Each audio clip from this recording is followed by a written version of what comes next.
पहलगाम वाक़े को 13 रोज गुजर चुके हैं, मगर ताहाल भारत पाकिस्तान पर लगाए गए इल्जामात पर किसी भी किस्म के ठोस शवाहिद या कोई गैर जानिबदार तहकीकाती रिपोर्ट पेश नहीं कर सका है, जिसके बायस न सिर्फ आलमी मीडिया बल्कि खुद भारत के अंदर भी मोदी हुकूमत को सख्त हजीमत का सामना करना पड़ रहा है।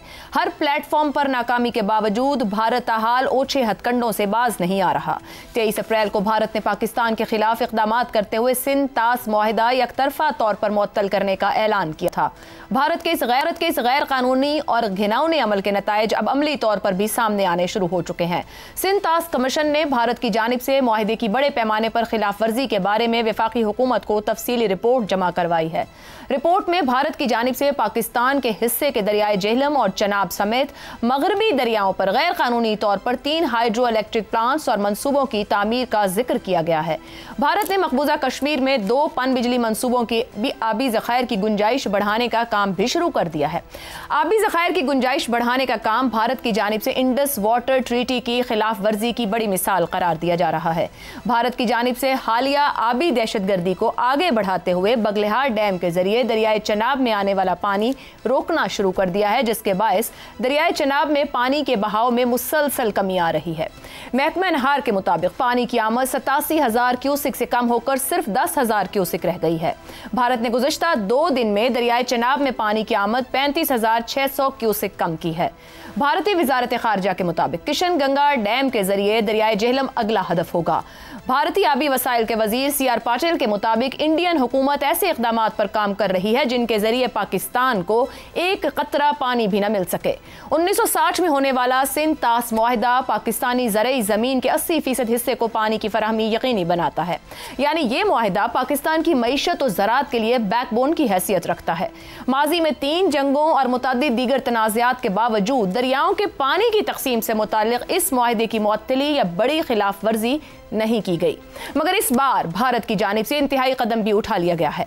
भारत बहुत अरसे से इस मुआहिदे से निकलने की कोशिश और जवाब बना रहा था। भारत की जानिब से गैर कानूनी या कहा जाए यकतरफा तौर पर मुआहिदा खत्म करने और सख्त खिलाफ वर्जियां करने पर पाकिस्तान ने मामला अक़वाम मुत्तहिदा में ले जाने का फैसला किया है। पहलगाम वाक़े के बाद पाकिस्तान की कौमी सलामती मीटिंग एलामिया में यह तय किया गया था कि पाकिस्तान का पानी रोकना जंग तस्वुर होगा। ऐसे में अहम सवाल यह है कि भारत के इस इंतहाई कदम के बाद अब पाकिस्तान किस तरह और किन प्लेटफॉर्म्स पर मुकदमा पेश करेगा। अक़वाम मुत्तहिदा जिसकी कश्मीर से मुताल्लिक़ मुतअद्दिद करारदादों पर आज तक अमल न हो सका, क्या वो इंडस वाटर ट्रीटी पर दोनों ममालिक में सालिसी का किरदार अदा कर पाएगा? इसी पर गुफ्तगू रहेगी। पैनल में हमारे साथ हैं हसन निसार, ज़ैगम खान और शहजाद चौधरी साहब। प्रोग्राम का सवाल आप सभी के लिए। भारत के आबी दहशतगर्दी सिंध तास मुआहिदे की खिलाफ वर्जी, बगलिहार डैम से दरियाए चनाब का पानी रोक दिया, क्या मोदी की पॉलिसीज खिते को आबी जंग की तरफ धकेल रही हैं? ज़ैगम साहब, ये जो भारत बन जाए कि वो खड़ा उस वाक़े पे है पहलगाम के, मगर जो उसके एक्शंस हैं, जो इरादे हैं, वो कुछ और बता रहे हैं। वो पाकिस्तान का पानी बंद करने के दर पे है, यानी कि जो आलमी मुआहिदे मौजूद हैं उनको भी मानने को तैयार नहीं। आपके ख्याल में इस मुआहिदे की खिलाफ वर्जी की सूरत में किस हद तक पाकिस्तान को आगे जाने की ज़रूरत है, और क्या वाकई भारत के इक़दामात हमें एक आबी जंग की तरफ लेकर जाएंगे? देखिए आयशा, मसला ये नहीं कि इस वक्त क्या हो रहा है, मसला ये है कि आगे क्या हो सकता है और उसके लिए हम कैसे तैयार करें अपने आप को। एक ऐसा मुखालिफ, एक ऐसा एडवर्सरी जो इलाके में अपनी बदमाशी कायम करना चाहता है, जो हमें ज़ेर नगी करना चाहता है, और उसके लिए वो हर ताकत इस्तेमाल करने को तैयार है, जिसमें पानी की ताकत भी शामिल है। उसके सामने हम कैसे अपने आप को प्रिपेयर्ड करें? देखिए, जो इंडस वाटर ट्रीटी है उसमें भारत को इजाज़त थी कि वो run of the river project बना सकता है, यानी दरिया के जो बहाव है उसको इस्तेमाल करते हुए वो बिजली के प्रोजेक्ट बना सकता है। और उसमें जो डैम हुआ करते हैं वो बहुत थोड़ी देर के डैम होते हैं, ताकि पानी का फ़्लो इस तरीके से बनाया जा सके कि उसके ज़रिए से बिजली पैदा हो सके। उसकी वो इजाज़त थी उसको, यानी लिमिटेड लाइव स्टोरेज जिसको कहते हैं, यानी चलता पानी है, चलते को थोड़ी देर के लिए रोकते हैं, लाइव स्टोरेज जिसको कहेंगे, उसको इजाज़त थी। अभी जो बगलियार डैम का आपने कहा 2008 में पाकिस्तान गया था कमीशन में और पाकिस्तान ने एतराज़ उठाया था कि इसका जो डैम है वो बहुत बड़ा है।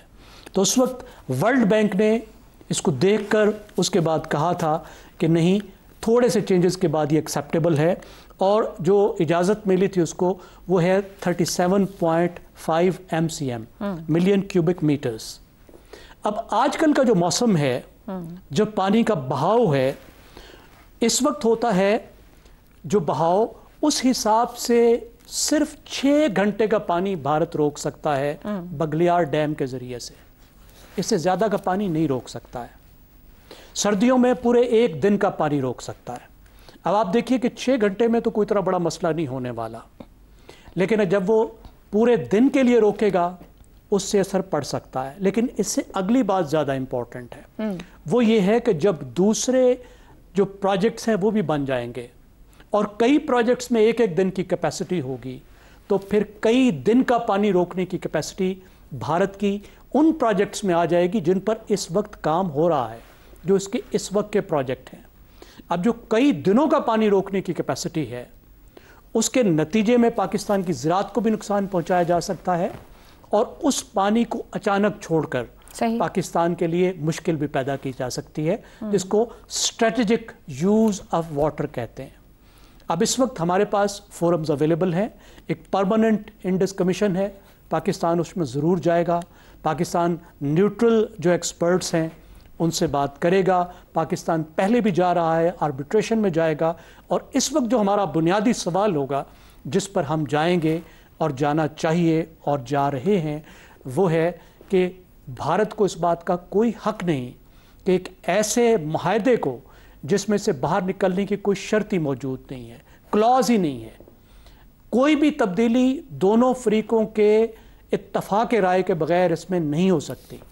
न ही दोनों फरीकों के इत्तफाक राय के बगैर इसको मुंजमद किया जा सकता है, इसको रोका जा सकता है या तब्दील किया जा सकता है। तो इस वक्त तो बुनियादी तौर पर जितने भी फोरम्स अवेलेबल हैं वो हमने इस मकसद के लिए इस्तेमाल करने हैं। ज़ैगम साहब, कतई कलामी की माजरत, पाकिस्तान आपने जो सिचुएशन बयान की वो फैक्ट है। पाकिस्तान की पोजीशन स्ट्रांग है पानी के मामले को लेकर और हमारे हक को लेकर।